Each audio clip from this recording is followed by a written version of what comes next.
नमस्कार मित्रांनो, यशोदीप पॅस अकॅडमीच्या ऑफिशियल यूट्यूब चॅनल आपल्या सर्वांचं स्वागत आहे. तर पॉवर्टी म्हणजेच दारिद्र्य हा जो टॉपिक आहे हा आपल्या सर्व परीक्षांसाठी म्हणजे अगदी कंबाईन असो की राज्यसेवा असो आवडता टॉपिक असा MPSCचा आहे. पॉवर्टी सातत्याने प्रश्न या पॉवर्टीवरती विचारले जात आहेत. म्हणजे आपल्या देशातली सर्वात महत्त्वाची अशी समस्यांपैकी एक समस्या म्हणजे आपली पॉवर्टी आहे, म्हणजेच दारिद्र्य आहे.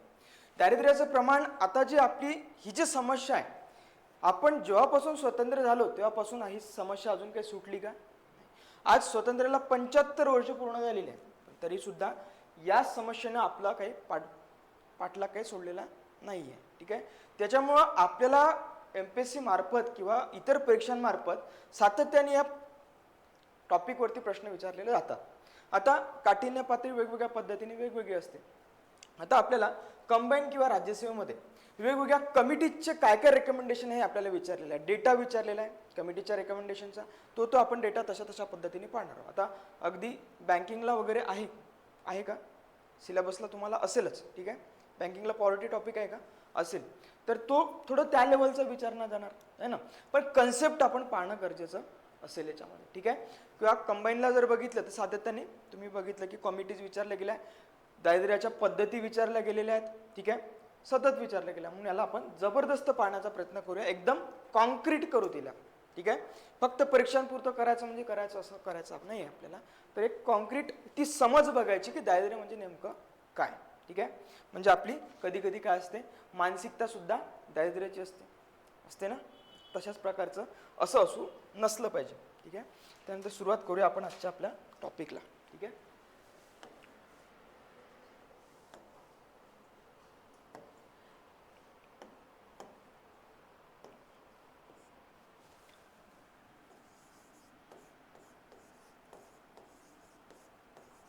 दारिद्र्य यालाच आपण पॉवर्टी म्हणतो.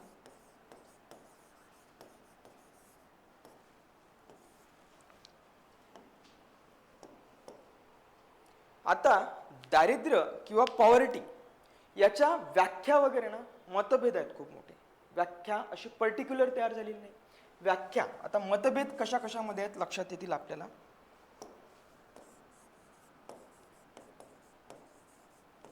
मतभेद, आता दारिद्र्य ही संकल्पना जर आपल्याला समजायची म्हटलं तर यांच्यामध्येच मतभेद आहे, मग समजायचं काय बाबा, आहे ना.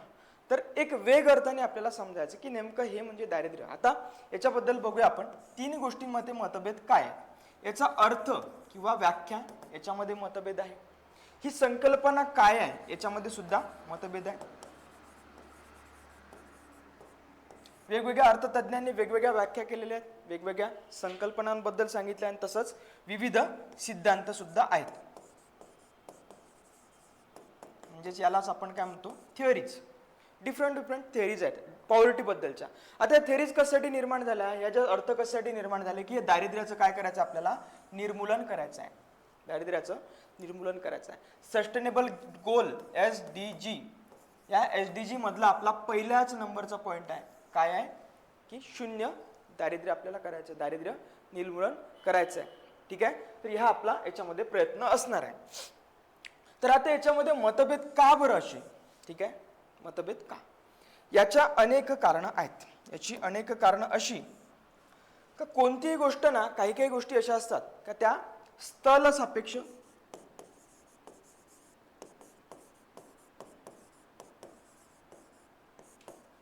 काल सापेक्ष आणि व्यक्ती सापेक्ष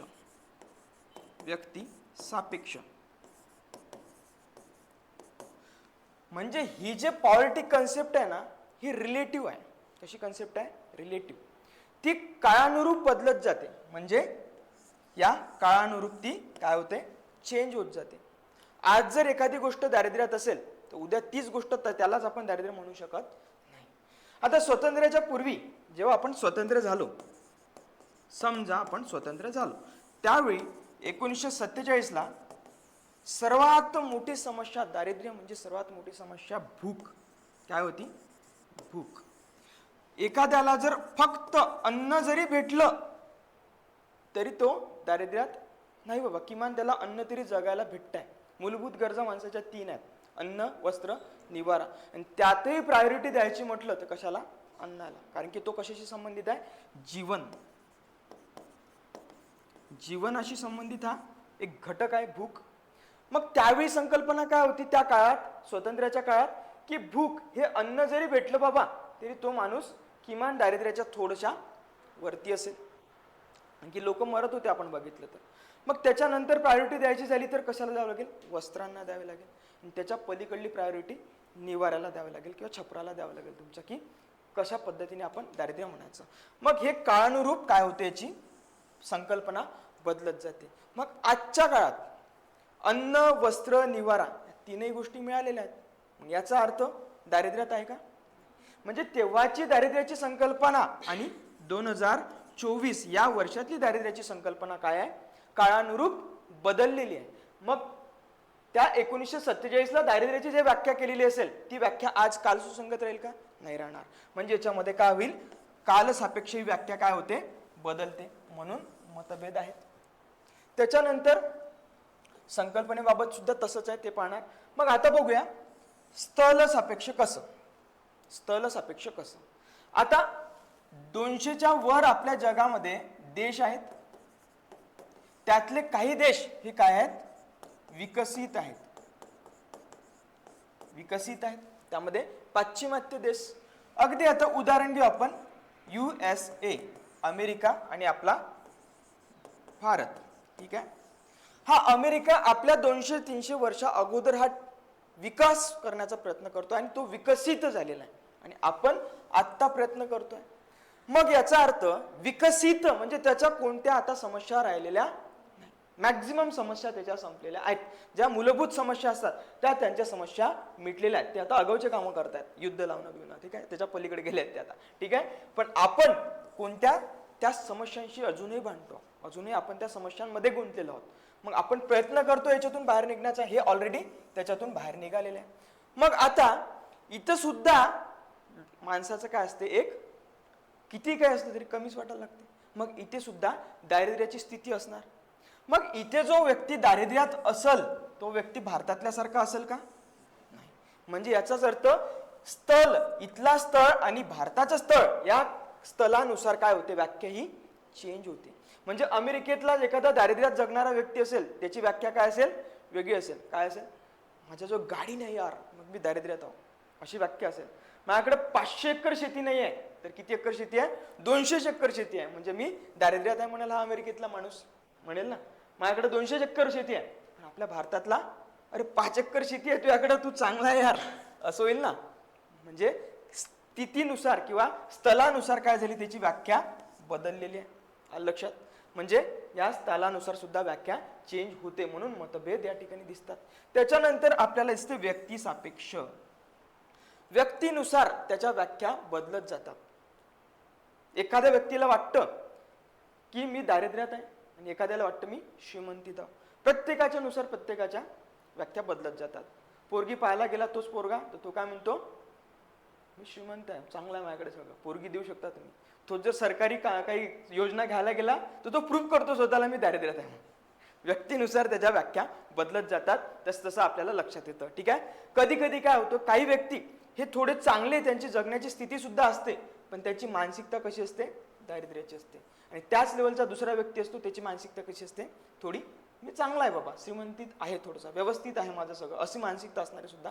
म्हणजे व्यक्ती परत्वे व्याख्या बदलत जातात. म्हणून या काय होतात, मतभेद याच्यामध्ये निर्माण होताना दिसतात. कशाच्या बाबत? अर्थाच्या बाबत. मग संकल्पना, ही संकल्पनेच्या बाबत सुद्धा विविध अर्थ याच्यामध्ये बदललेले आहेत. आता याच्यामध्ये संकल्पनेच्या बाबत जर बघितलं आपण तर याच्यामध्ये 2 संकल्पना आहे. एक सापेक्ष दारिद्र्य आणि दुसरं आहे तुमचं निरपेक्ष दारिद्र्य. तर सापेक्ष म्हणजे आपण बघितलं रिलेटिव्ह, काय केली जाते? रिलेटिव्ह म्हणजे तुलना केली जाते. इथं तुलना केली गेली. स्थल सापेक्ष मध्ये आपण USA आणि भारत याच्याशी तुलना केली. ठीक आहे. काल सापेक्ष मध्ये आपण काळाशी तुलना केली आणि व्यक्ती सापेक्ष म्हणजे आपण व्यक्तीशी तुलना केलेली आहे. मग ही झाली सापेक्ष स्थिती. आणि त्याच्यानंतर तुमची निरपेक्ष स्थिती म्हणजे निरपेक्ष दारिद्र्य, ऍब्सोल्यूट पॉवर्टी. म्हणजे हेच म्हणजे काय? दारिद्र्य, ऍब्सोल्यूट. ठीक आहे, हेच म्हणजे काय असेल, दारिद्र्य असा त्याचा अर्थ होतो. तर अशा संकल्पना, दोन संकल्पना आहेत, एक रिलेटिव्ह आणि एक ऍब्सोल्यूट, म्हणजे एक सापेक्ष आणि एक निरपेक्ष, अशा दोन मतभेद मग असणारच. ठीक आहे, कोणी म्हणेल या आधाराला मोजायला पाहिजे आणि कोणी म्हणेल या आधाराला दारिद्र्य मोजायला पाहिजे. मग त्याच्यानंतरचा मतभेद आहे याच्यामध्ये सिद्धांतांच्या बाबत.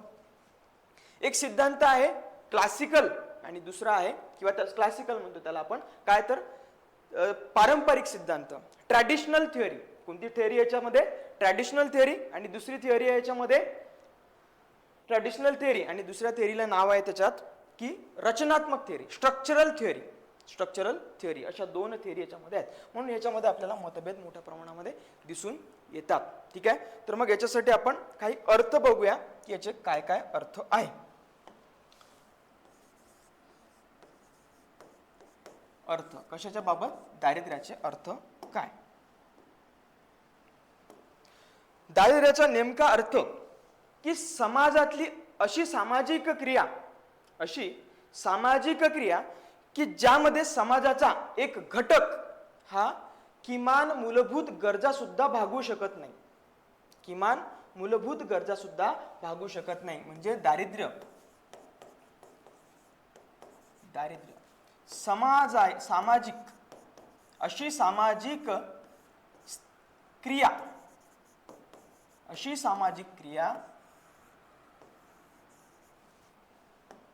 की समाजाचा एक घटक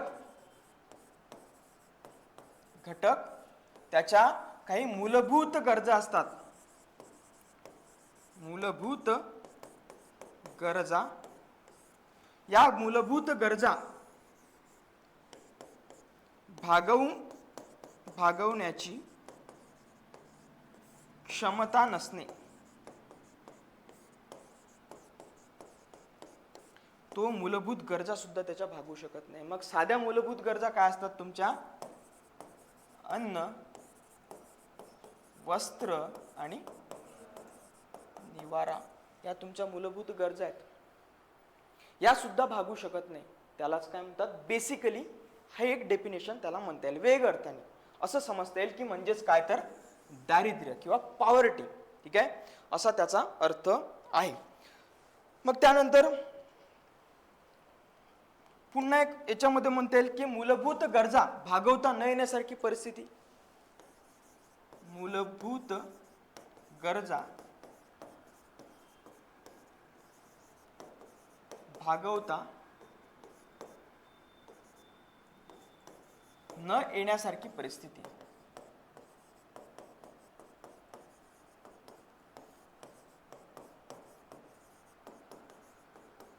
मूलभूत गरजा सुद्धा भागवता न येण्यासारखी परिस्थिती म्हणजेच दारिद्र्य असं म्हणता येईल आपल्याला.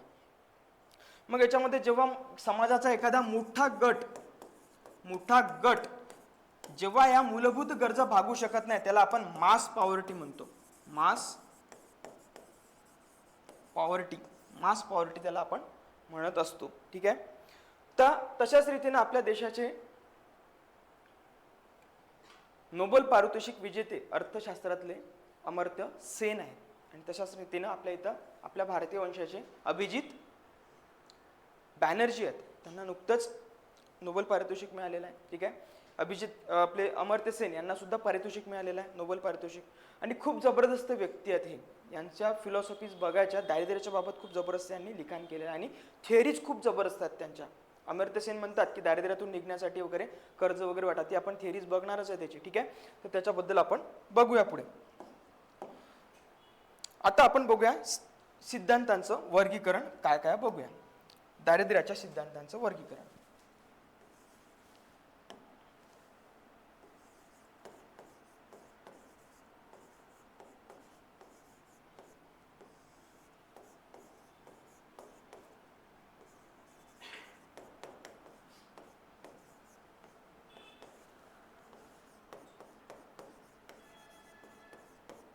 दारिद्र्याच्या सिद्धांताचं वर्गीकरण.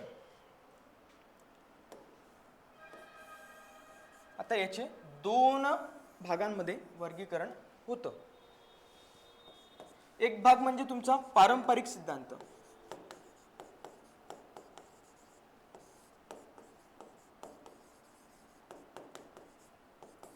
आणि दुसरा भाग तुमचा रचनात्मक सिद्धांत.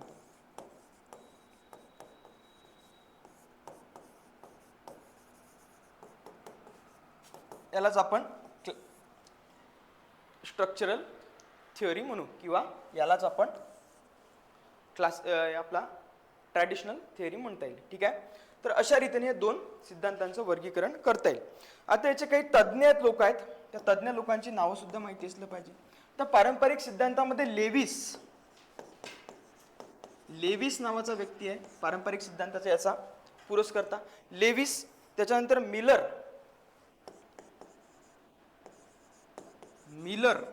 आणि एक रिसमन असे 3 लोक या ठिकाणी महत्त्वाचे आहेत या सिद्धांतांच्या संदर्भात, पारंपरिक सिद्धांताच्या संदर्भात. त्याच्यानंतर रचनात्मक सिद्धांताबद्दल आहे रेन वॉटर आहे.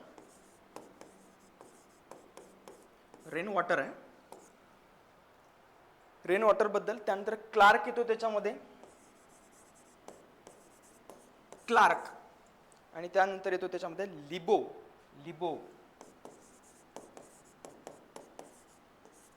ही महत्वाची लोक याच्यामध्ये सिद्धांतामध्ये आहेत. आता हा जो पारंपरिक सिद्धांत आहे, या सिद्धांताने सांगितलं की दारिद्र्य काय आहे, ते दारिद्र्याची कारणं या सिद्धांताने सांगितली आहे. दारिद्र्याची कारणं तो म्हणतो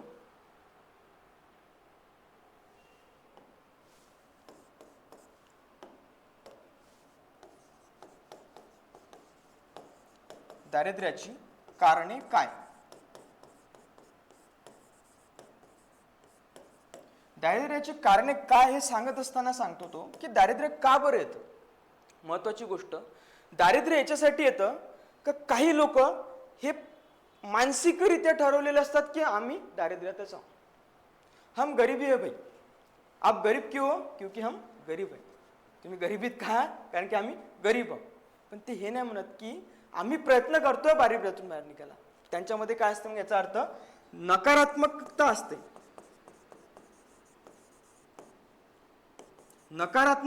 निगेटिव्हिटी असते दारिद्र्याबद्दल. म्हणजे ते स्वतःला समजूनच घेतात आम्ही दारिद्र्यातच आहोत आणि आम्ही दारिद्र्यच राहणार, असं त्यांचं समजलेलं असतात. हे असे म्हणजे दारिद्र्यात येण्याची कारणं आहेत हे सांगतात. काय दारिद्र्यामध्ये येतात, कारण की त्या लोकांची मानसिकता कशी असते, नकारात्मक असते. नैराश्य असतं त्यांना, नैराश्य असतं. त्यांची मानसिकता नसते याच्यातून बाहेर निघण्याची, त्यांची परंपरेने चालत आलेलं असतं. याच्यात बाप आहे, बाप जसा वागला तसाच त्याचा आजही वागत होता. आजाला वाटत होतं आपण गरीब बेटा, ठीक आहे, मग बापाला ती संस्कार पडले आपण गरीब आहो. पोरगाला तेच वाटायला लागलं आपण गरीब आहो. त्याचं पोरगा आला, नातू आला, हा नातू म्हणते हम गरीब नाही. हे गरीब का नाहीत हे इकडून इकडं चेंज व्हायला लागतात. तेच आपल्याला दिसेल की का बरं गरीब नाहीत. हे नातू मग विचार करायला लागते. हे बाप पारंपरिकरित्या ठरवून आलेला आहे पंजोबापासून, काय आपण गरीब आहो. का गरीब आहो, कारण की आपण गरीब आहो, आहे ना. याच्यात नकारात्मकता आहे, याच्यात नैराश्य सुद्धा असतं. ठीक आहे. यांच्यामध्ये काही संकुचित दृष्टिकोन असतो. कसा असतो, संकुचित दृष्टिकोन असतो.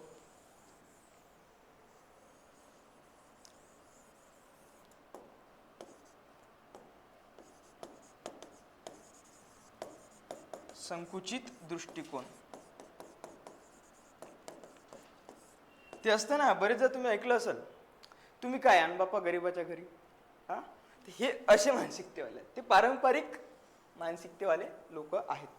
ते नाही म्हणणार की नाही हम भी सुधर गए भाई, हमको भी सुधारना है आणि या आमच्या चांगल्या घरी, असं सुद्धा म्हणण्याची मानसिकता पाहिजे. मग ही मानसिकता आहे की काही लोकांमध्ये नाही, तर मग म्हणून ते दारिद्र्यात आहेत. ते स्वतःला समजूनच घेतले आहेत. आता बराचसा मजूरदार वर्ग हा जो गट असतो ना, हा बरेचदा ठरवून घेतलेला असतो की त्यांना मजुरीच करायची. बरेचदा तुम्ही बघा मानसिकता काही ठिकाणी, आता माझ्या घरचं, दुसऱ्याचं उदाहरण देत नाही मी, बरेचदा माझ्या घरचंच उदाहरण देतो. आमचे एक चुलत काका वगैरे आहेत तर फॅमिलीमध्ये, तर त्यांची ते घरी काय सांगतात पोरांना, तू शिकून करशील काय, तुला शेवट कामच करायला लागणार आहे. ही कोणती मानसिकता झाली मग, ही पारंपरिक सिद्धांताची मानसिकता झाली की ते पोरग तसंच बनाल. काय करणार मी शिकून, मला तर मजुरीच करणे आहे ना, मला तर हेच करणे आहे ना. ही नैराश्यता किंवा संकुचित दृष्टिकोन त्याच्यामध्ये बिल्डअप होत असतो. मग आता हे रचनात्मक सिद्धांतवाले काय म्हणतात की दारिद्र्य का बरं येते बाबा, दारिद्र्य का येतं, तर याच्यामध्ये या रचनात्मक वाल्यांनी सांगितलं दारिद्र्याची कारणं.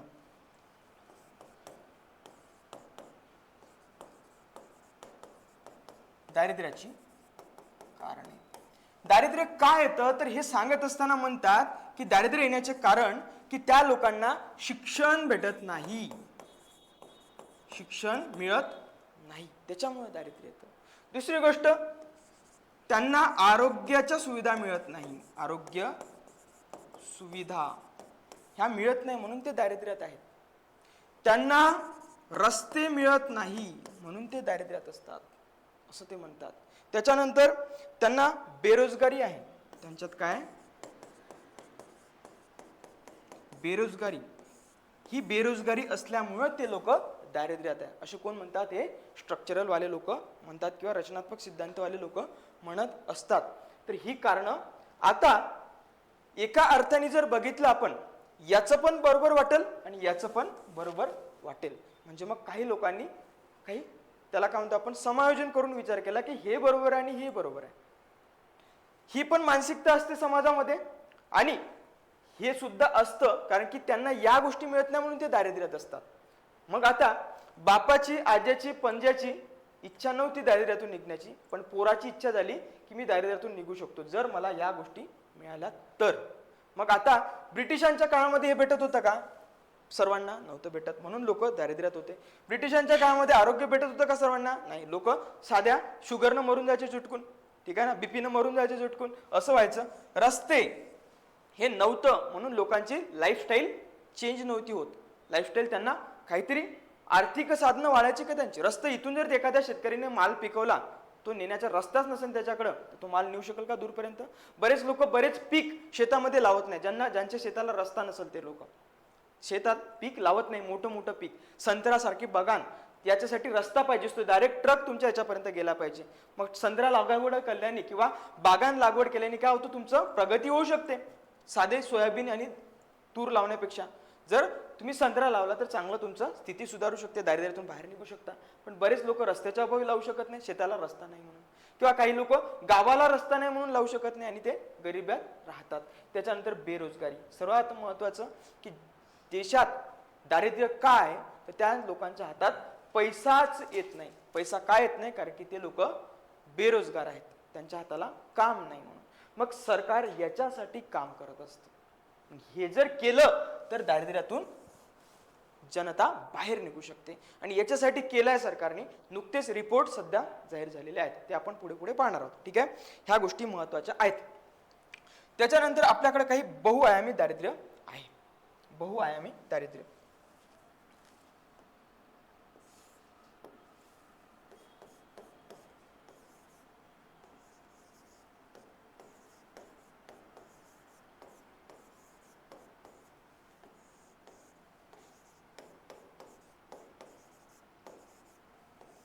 बहुआयामी दारिद्र्य, याला मल्टी डायमेन्शनल पॉवर्टी म्हणतात. मल्टी डायमेन्शनल पॉवर्टी म्हणजे विविधांगी दारिद्र्य. ही स्टेट बोर्ड मधली संकल्पना दिलेली होती, त्याच्याबद्दल बघा. आता पूर्वीची जी संकल्पना होती, पूर्वी काय म्हटलं जायचं, दारिद्र्य कशाला म्हणायचं बाबा. पूर्वी एकच व्याख्या होती, साधारण पारंपरिक जी व्याख्या चालत आलेली आहे. दारिद्र्य आपण कशाला म्हणायचं, तर दारिद्र्य आपल्याला म्हणायचो की मूलभूत गरजा पूर्ण न करता येणं म्हणजे काय म्हणायचो, दारिद्र्य, किंवा मूलभूत गरजांचा अभाव म्हणजेच दारिद्र्य असं म्हटलं जायचं एका अर्थाने. पण आता आधुनिक संकल्पना बदललेली आहे. फक्त एवढंच दारिद्र्य नाही, कारण याही पलीकडे दारिद्र्य असतं. आताची आधुनिक संकल्पना,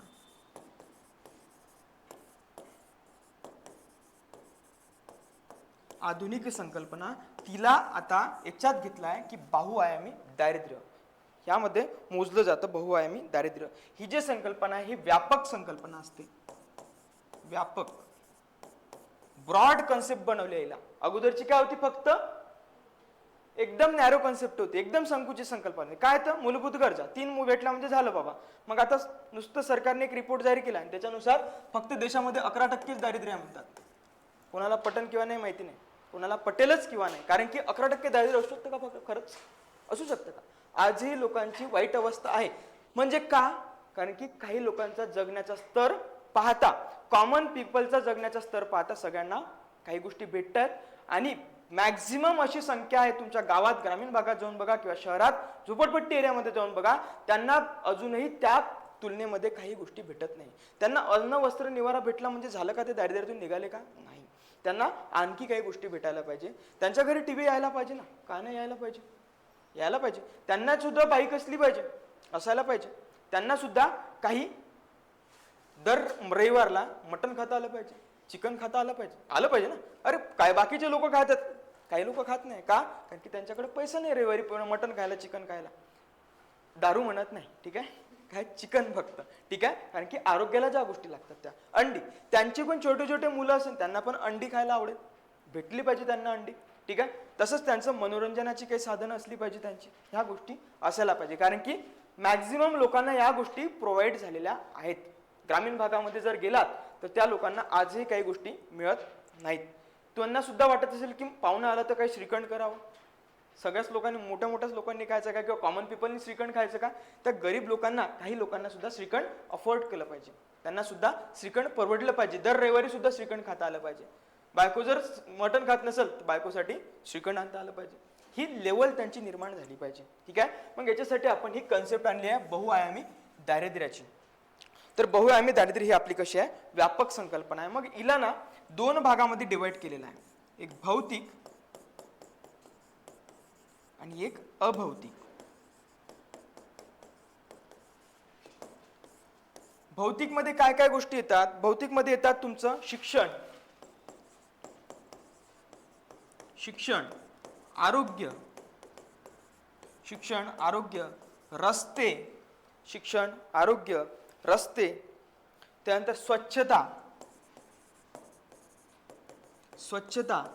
स्वच्छ पिण्याचं पाणी. कशाचं पाणी? स्वच्छ.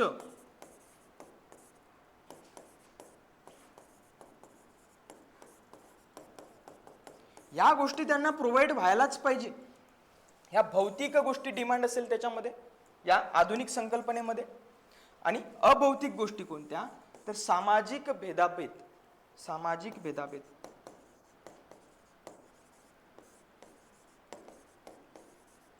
यापासून संरक्षण.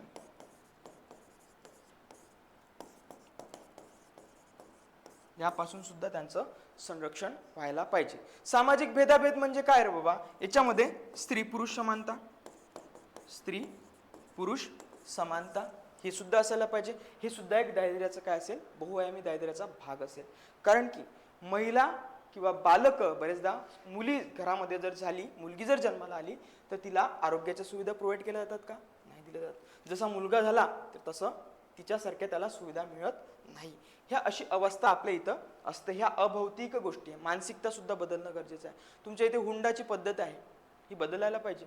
म्हणजे ह्या सामाजिक अशा काही अभौतिक गोष्टी आहेत. आणि सामाजिक भेदाभेदाविरुद्ध संरक्षण सुद्धा त्यांना असलं पाहिजे. मग भौतिक गोष्टींसाठी, मग ह्या जर मल्टी डायमेन्शनल साठी काय आपल्याकडं एक इंडेक्स काढत असतो आपण. तुम्हाला सगळ्यांना माहिती आहे multi dimensional poverty index, MPI आपण काढत असतो.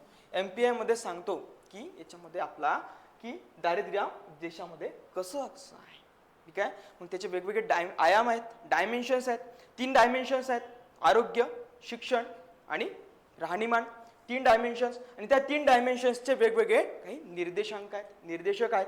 मग याच्यामध्ये आपण देतोय हे मल्टी डायमेन्शनल मधून आपण आपला देश बाहेर पडण्याचा प्रयत्न करतोय. मग राहणीमानाचा दर्जा, याच्यामध्ये काय येईल आणखी राहणीमानाचा दर्जामध्ये काय येईल, तुम्हाला घर भेटायला पाहिजे. तुम्हाला आरोग्य भेटण्यासाठी सरकार काही योजना आणत आहेत आरोग्यासाठी. तशाच रीतीने तुम्हाला शिक्षण, RTE आणलं आपण, राईट टू एज्युकेशन आणलं, शिक्षण सर्वांना. आणि आता उच्च शिक्षण सुद्धा आपण सर्वांना फ्री करण्याच्या स्थितीमध्ये पोहोचतो आहोत. महाराष्ट्र सरकार आता जो महत्वाचा घटक आहे महिलांना सुद्धा आता फ्री एज्युकेशन देण्याचा प्रयत्न करत आहे. कोणतं एज्युकेशन? हायर एज्युकेशन फ्री देण्याचा प्रयत्न करते. ठीक आहे. त्याच्यानंतर आरोग्य फ्री देतोय आपण. त्याच्यानंतर रस्त्यांच्या विविध योजना आणतोय आपण. त्याच्यामध्ये काय काय आणलं आपण? प्रधानमंत्री ग्राम सडक योजना ग्रामीण भागामध्ये. ठीक आहे. त्याच्यामध्ये समृद्धी महामार्ग सारख्या योजना रस्त्यासाठी आणतोय आपण. किंवा गावामध्ये सिमेंट रोड बनतायत. हे सगळं भारत निर्माण योजनेअंतर्गत आपण पाण्याची सुविधा उपलब्ध करून देतो आहोत. भारत निर्माण योजना. स्वच्छतेसाठी आपण स्वच्छ भारत योजना निर्माण करून देतो आहोत. आणली आपण स्वच्छ भारत योजना. सबके घर में टॉयलेट. ठीक आहे. असं आहे ना. त्याच्यानंतर सर्वांना घरं भेटण्यासाठी आपण काय करतो आहोत? प्रधानमंत्री आवास योजना, रमाई आवास योजना, अशा काही योजना आहेत. त्याच्यानंतर आपल्याला दुसरी गोष्ट काय करतो आपण? लिव्हिंग ऑफ स्टँडर्ड वाढण्यासाठी स्वच्छतेसाठी आणखी ODF आणतोय. सर्वांना आपण ओपन डिफेक्शन फ्री केलं. अशा गोष्टी आपण डेव्हलप करण्याचा प्रयत्न करतोय या माध्यमातून. याला बहुआयामी दारिद्र्य कन्सेप्ट आहे. याला करंट आपण आता जोडणार की आपण नवीन जे रिपोर्ट आहे मल्टी डायमेन्शनल पॉवर्टी इंडेक्स, आपण ते बघणार की काय काय. त्याच्यानुसार देशांची स्थिती समजेल की कोणता देश किती पाण्याखाली आहे. आपला देश किती पाण्याखाली आहे, जग किती पाण्याखाली आहे समजेल. ठीक आहे. हे त्याच्यामध्ये महत्त्वाच्या काही गोष्टी असतील. आता आपण उत्पन्न दारिद्र्य ही संकल्पना पाहण्याचा प्रयत्न करूया.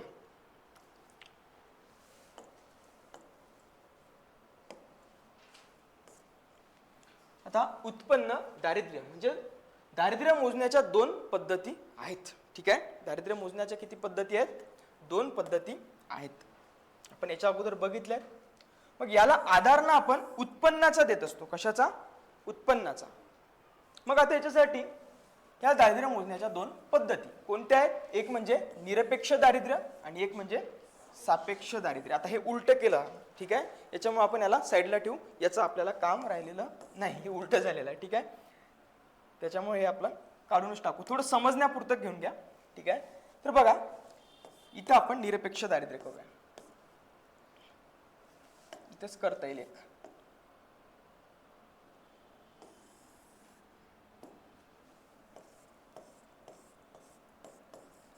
सापेक्ष दारिद्र्य.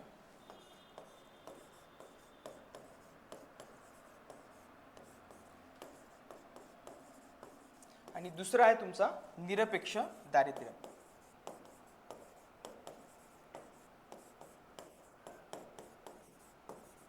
आता याच्या अगोदर बघितलं आपण निरपेक्ष आणि सापेक्ष बद्दल. सापेक्ष मध्ये काय होते का 2 गोष्टीची तुलना केली जाते. काय केली जाते? तुलना. 2 गोष्टींमध्ये तुलना केली जाते. मग आता दारिद्र्य मोजायचे आपल्याला कशाच्या आधारावर? उत्पन्नाच्या आधारावर. उत्पन्नाच्या आधारे. मग याच्यासाठी सापेक्ष मध्ये काय केलं जातं की 2 गट घेतले जातात. एक देशातला 5 ते 10% जे काही लोक आहेत, सर्वोच्च जास्त उत्पन्न असलेले लोक, 5 ते 10% लोक सर्वोच्च जास्त उत्पन्न असलेले, कमाल उत्पन्न असलेले 5 ते 10% लोक, त्यांची तुलना देशातल्या किमान उत्पन्न असलेल्या 5 ते 10% लोकांशी केली जाते. त्यालाच आपण काय म्हणतो? सापेक्ष दारिद्र्य.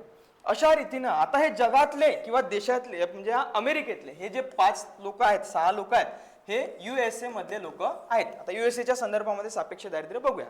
मग याच्या अगोदरच बघितलं आपण USA मध्ये गरीब लोक आहे का? आहे, पण आपल्यासारखे नाही. म्हणजेच सापेक्ष आलं. स्थिती म्हणजे स्थलानुसार म्हणजे तुमच्या ठिकाणानुसार तुमची कन्सेप्ट बघितली. तुम्ही आता काय म्हटलं? अमेरिकेत दारिद्र्य नाही. ठीक आहे. म्हणजे तुमची कन्सेप्ट दारिद्र्याबद्दलची वेगळी आणि त्यांची दारिद्र्याबद्दलची कन्सेप्ट वेगळी. लक्षात येत आहे? तर मग अशाच रीतीनं अमेरिकेत सुद्धा काय आहे? दारिद्र्य आहे असं त्यांना वाटते. मग याच्यासाठी त्यांनी कन्सेप्ट कोणती घेतली आहे? ही सापेक्ष दारिद्र्याची. का? कारण की तिथे खूप मोठ्या प्रमाणात दारिद्र्य नाही आहे. जसं आपल्याला वाटतं की मूलभूत गरजा भागू न शकता येण्यासारखी त्यांची स्थिती आहे का? नाही.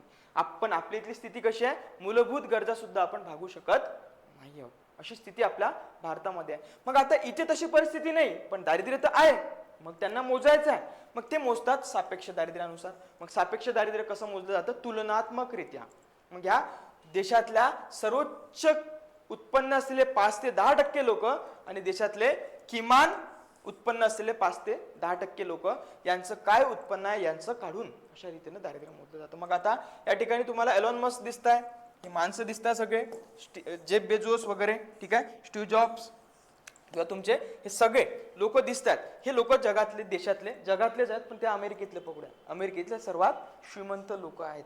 ठीक आहे, हे श्रीमंत लोक आहेत आणि हे कॉमन पीपल आहेत अमेरिकेतले. यांचं उत्पन्न त्यांच्याशी काउंटर केलं जातं. मग हे चेहरे कसे दिसत आहे, आपल्या इथचे श्रीमंत आहेत, ते अशासारखे दिसत आहे. आपल्या इथले असे श्रीमंत लोक असतात, ठीक आहे, पण हे तिथले गरीब आहेत याचा अर्थ. ठीक आहे, अशा रीतीने यांची तुलना केली जाते. आणि मग आपल्या भारताचं निरपेक्ष दारिद्र्यामध्ये काय होते, एक दारिद्र्याची रेषा ठरवली जाते. आता तीच रेषाबद्दल आपण बघूया, म्हणजेच त्यालाच आपण दारिद्र्याची रेषा असं म्हणत असतो. म्हणजे याचा अर्थ याच्या वरचे लोक काय असतील, दारिद्र्याच्या बाहेरचे असतील, आणि याच्या खालच्या लोक काय असतील, दारिद्र्यातले असतील, असं त्याला आपण समजतो. तर निरपेक्ष दारिद्र्य एक पर्टिक्युलर त्याला आपण काय करतो, आवश्यक अशी सीमा खर्चाची सीमा ठरवतो. काय करतो, खर्चाची सीमा ठरवतो. मग लिहून घ्या, आता एक एक करून आपण बघूया.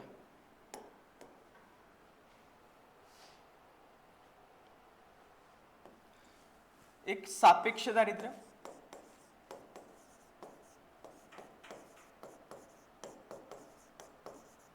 आणि एक आहे निरपेक्ष दारिद्र्य.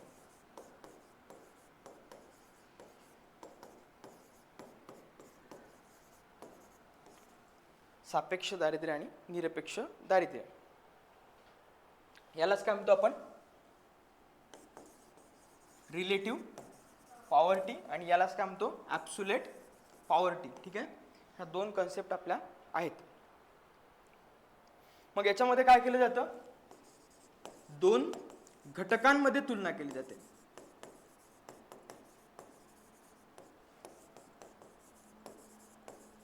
दोन घटकांमध्ये तुलना,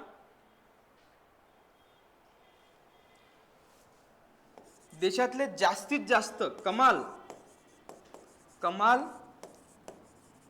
उत्पन्न असलेले 5 ते 10% लोक, आणि किमान उत्पन्न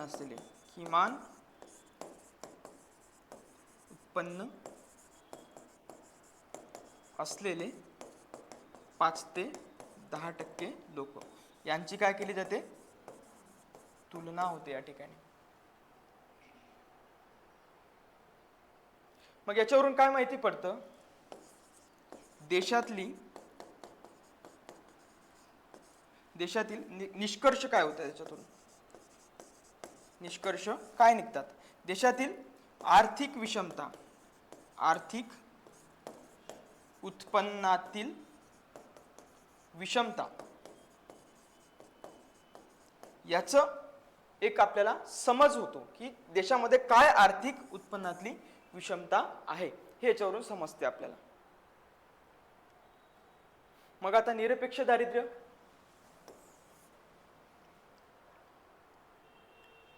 निरपेक्ष दारिद्र्यामध्ये काय समजलं जातं की किमान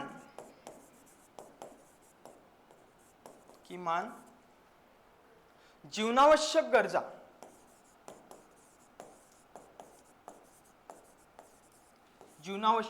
गरजा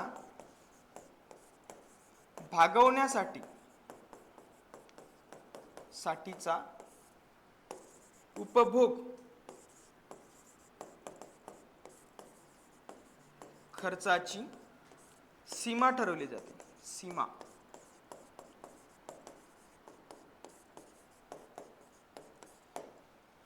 किमान उपभोग खर्चाची सीमा याच्यामध्ये ठरवली जाते.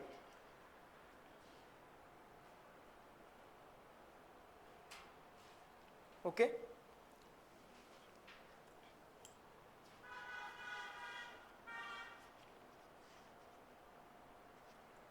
मग आता ही सीमा ठरवायची कोणत्या याच्यामध्ये, निरपेक्ष दारिद्र्यामध्ये, आणि याच्यामध्ये काय केलं जातं, तुलना केली जाते. मग आपल्या भारतामध्ये असं शक्य आहे का, आपल्या भारतामध्ये असं शक्य नाही. असं शक्य नसण्याचं कारण काय की मॅक्झिमम लोक हे दारिद्र्यात आहेत. दारिद्र्यामध्ये अशा दारिद्र्यात आहे मॅक्झिमम लोक का ते मूलभूत गरजा सुद्धा पूर्ण करू शकत नाही, असे मॅक्झिमम लोक आहेत. मग त्यांना आपण ऍब्सोल्युटली घेऊन चालेल का? नाही.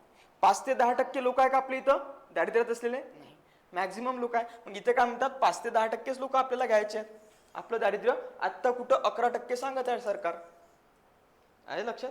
11% सरकार आता सांगत आहे, पण आपल्या इथं 50च्या वरती दारिद्र्य तसं जर बघितलं तर आजही आहे. 50 किंवा अगदी 30% दारिद्र्य पकडू आपण, 30% दारिद्र्यात लोक आजही आहेत. मग आपली इथं ही शक्यता नाही, ही पद्धत घेण्याची शक्यता नाही आहे. मग आपण याच्याशिवाय पर्याय नाही आपल्याकडं, की किमान जगण्याचा लोकांना जर एवढं एवढं भेटलं तरच आपण त्याला काय म्हणूया, दारिद्र्य म्हणता येईल. म्हणूनच मग आपण दारिद्र्याच्या रेषा ही एक कन्सेप्ट आणली, ही आपण त्या ठिकाणी ठरवलं. तर आता याच्याबद्दलच आपण बघूया, दारिद्र्य रेषा. मग भारतात आपण स्वीकारलं दारिद्र्य रेषा. भारतातील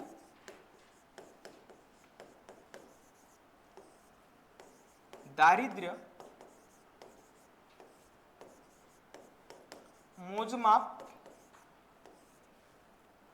करण्याचे साधन, भारतातील दारिद्र्याचे मोजमाप करण्याचे साधन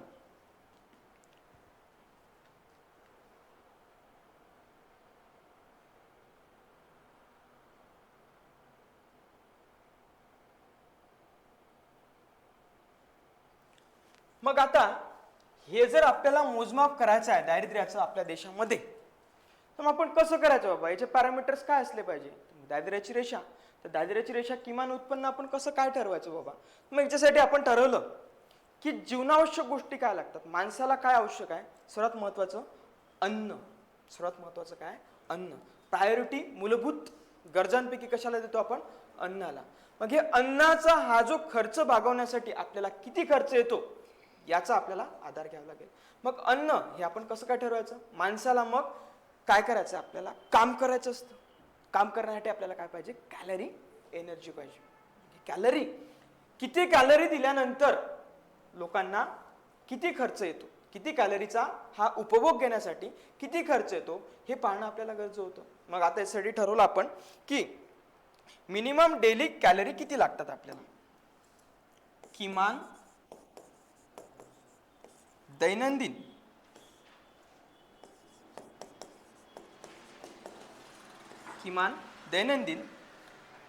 कॅलरी उपभोग,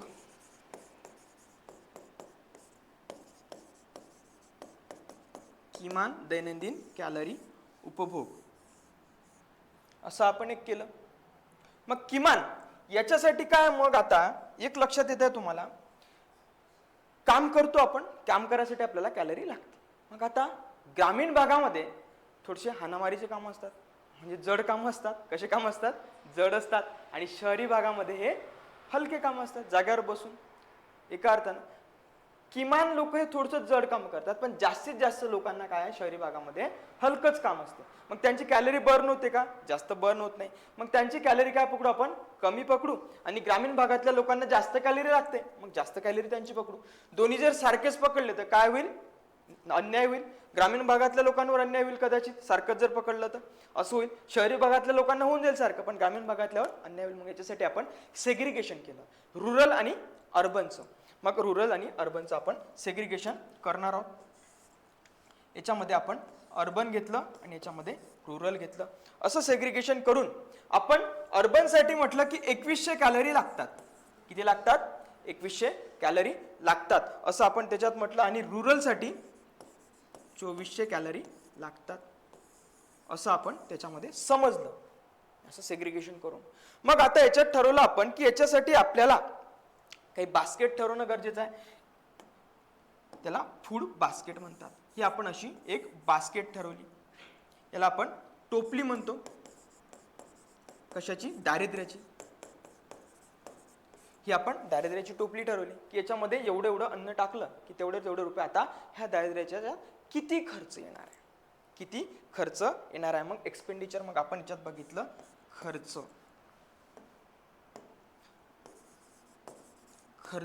एक्सपेंडिचर किती येणार आहे ही दारिद्र्याची टोपली ही खरेदी करण्यासाठी. ही टोपली खरेदी करण्यासाठी किती खर्च येणार आहे हे आपण याच्यामध्ये सांगितलं.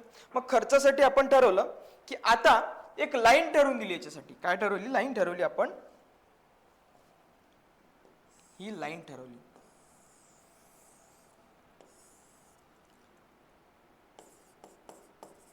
दारिद्र्य रेषा. ही आपण दारिद्र्य रेषा ठरवली की एवढा खर्च जर आला तर ही काय असेल? ही रेषा असेल. की मग आता एवढे ग्रामीण भागामध्ये एखाद्याला जगण्यासाठी 2400 कॅलरी लागतात. मग 2400 कॅलरी किंवा अन्न मिळवण्यासाठी किती रुपयाची टोपली लागेल किंवा किती रुपयाचं त्याला मध्ये या टोपलीमध्ये अन्न लागेल, मग हा खर्च करावा लागेल. मग हा खर्च काय असेल? किमान तुमचा खर्च असेल, किमान जीवनासाठी आवश्यक असलेला खर्च असेल. मग ती आपण लाईन ठरवणार की मग याच्यामध्ये ठरवू की समजा याच्यामध्ये दर दिवसाला माणसाला खर्चाला लागतात 50 रुपये समजा. ठीक आहे, 50 रुपयाचं माणूस काय करतो? जर खाल्लं माणसानं तर त्याला दिवसातली किती कॅलरी एनर्जी भेटते? गावात 2400 कॅलरी भेटू शकते. आणि जर त्यांनी 50 रुपयाचं खाल्लं शहरात तर त्याला शहरात, मग शहरासाठी काय असेल? 2400 कॅलरी पाहिजे. मग 2400 कॅलरी त्याला शहरात जमेल का? नाही जमणार. मग शहराची एक वेगळी आपण बनवू. शहराची म्हणून त्याला 60 रुपये लागतील कदाचित 2100 कॅलरी मिळवण्यासाठी, कारण की महागाई असते शहरामध्ये. ठीक आहे, आणि ग्रामीण भागातली आपण काय ठरवू? वेगळी लाईन ठरवू. इथं काय ठरवली आपण? 50 रुपये ठरवली. मग ही आपण काय ठरवली? लाईन. मग आता शहरीमध्ये जर या 60 रुपयाच्या खाली जर एखाद्याला, शहरी भागामध्ये 60 रुपयाच्या खाली जर एखाद्याला कमावताच येत नसेल किंवा त्याचं उत्पन्नच नसेल दिवसाचं समजा, तर तो काय असेल? BPL, बिलो पॉवर्टी लाईन असेल. तो काय असेल? Below poverty line. मग त्याला आपण काय म्हणतो? दारिद्र्यात असलेला व्यक्ती. ठीक आहे, मग एखाद्याची क्षमता असेल की तो 60 रुपयाच्या पलीकडं 600 रुपयाचं दिवसाला खाऊ शकतो. 600 रुपयाचं सुद्धा दिवसाला खाऊ शकतो किंवा 60च्या पलीकडे तो कितीही खाऊ शकतो. तर तो कोण असेल? APL. असं आपण सेग्रिगेशन केलं. मग आपण यांच्यासाठी ग्रामीण भागामध्ये काय बघितलं की एखाद्या माणसाला जर समजा 50 रुपये खर्च येणारा 2400 कॅलरी खरेदी करण्यासाठी, मग एखाद्याला 50 रुपये सुद्धा कमावता येत नसेल ग्रामीण भागात, तर तो कशात येईल? BPL मधील ग्रामीण मध्ये. आणि शहरीमध्ये तो किंवा 50च्या वरती जर तो खरेदी करू शकेल तो काय येईल? APL मध्ये येईल. मग याच्यासाठी आपण काय ठरवलं की या APL वाल्या लोकांना किंवा BPL वाल्या लोकांना आपल्याला काय करायचं आहे? या दारिद्र्यातून बाहेर काढायचं आहे. या दारिद्र्यातून बाहेर काढायचं आहे. मग याच्यासाठी सरकारने काही शक्कल लढवली. सरकार काहीतरी करत असते. मग याच्यासाठी सरकारने काही योजना आणल्या. अन्न ही गोष्ट काय आपल्याला महत्वाची आहे. सर्वांना अन्न भेटायला पाहिजे. मग याच्यासाठी हे आपल्याला या BPLचं प्रमाण कमी करायचं आहे. मग याच्यासाठी सरकारने अन्नासाठी एक योजना आणली. ती म्हणजे PDS सिस्टीम, म्हणजेच पब्लिक डिस्ट्रीब्युशन सिस्टीम, म्हणजेच सार्वजनिक वितरण व्यवस्था. याच्यासाठी मग एक दुकान ठरवलं प्रत्येक गावात. त्यालाच काय म्हणतो आपण? रास्त भाव दुकान. रास्त भाव दुकान. या ठिकाणी सर्व अन्नधान्य हे स्वस्त मध्ये भेटतं अगदी. आता मग स्वस्तात भेटते, मग हे कोणाला भेटते? APL वाल्यांना स्वस्तात भेटतं, पण BPL वाल्यांना मोफत दिलं जातं. मोफत दिलं जात होतं आतापर्यंत. ठीक आहे, असे प्रयत्न आपण याच्यामध्ये करतो. मग काही विशिष्ट आपण सीमा ठरवली. एवढ्या 2 रुपये किलो गहू, 3 रुपये किलो तांदूळ, अशा काही गोष्टी ठरवल्या.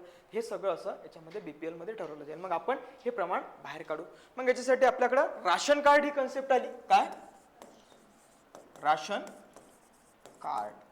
राशन कार्डच्या माध्यमातून आपण BPL APL ठरवतो. मग याच्यासाठी आपल्याकडं एक पद्धत आहे राशन कार्ड. आता नुकतंच एक अपडेट झालेलं याच्यामध्ये आपल्याला दिसून येईल.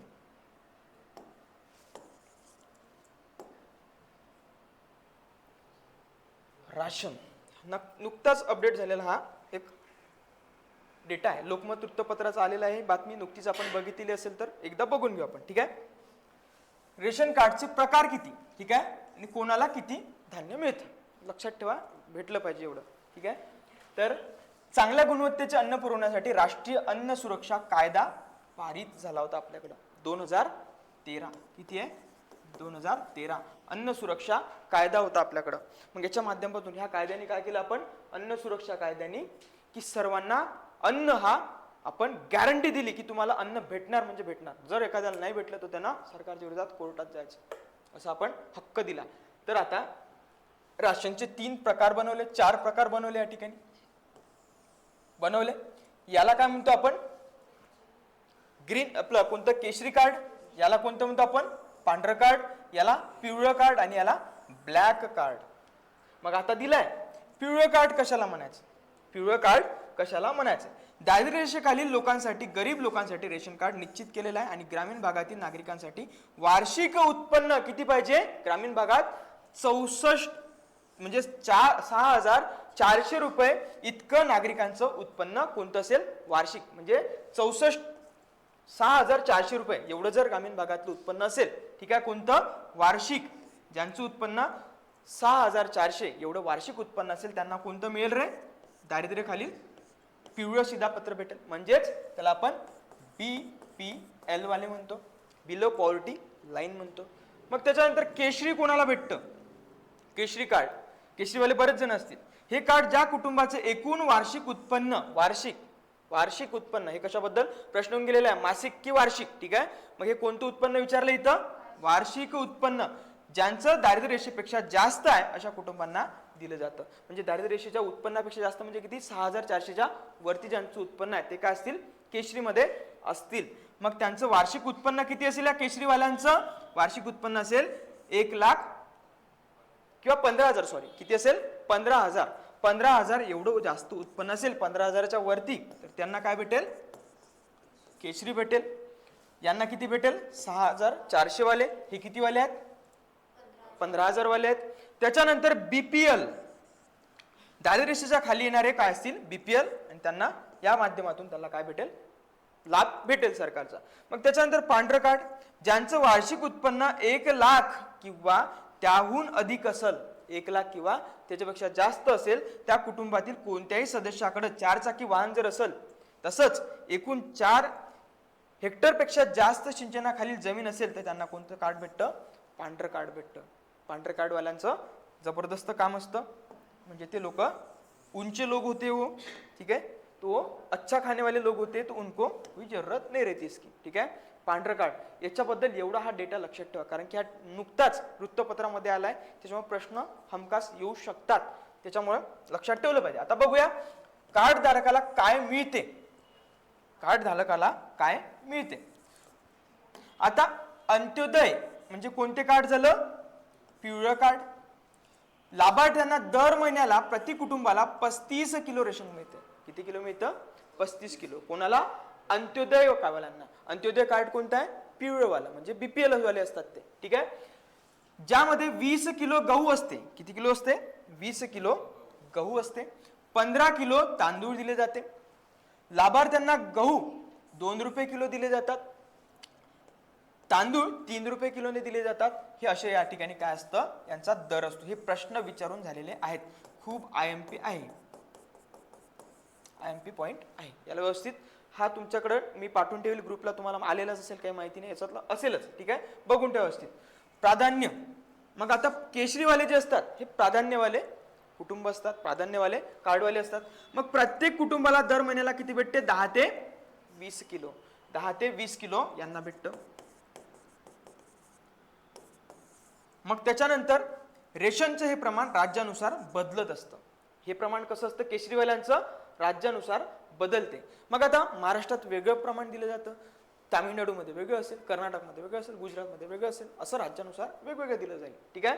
त्याच्यानंतर APL वाले कोण आहे, APL वाले शिधापत्रिकेवर प्रत्येक कुटुंबाला दर महिन्याला 10 ते 20 किलो रेशन कार्ड मिळतं. म्हणजे पांढऱ्यावाल्यांना सुद्धा धान्य मिळत असतं, ठीक आहे. त्याच्यामध्ये 10 ते 20 किलो यांना मिळतं, म्हणजे सारखंच मिळतं, ठीक आहे.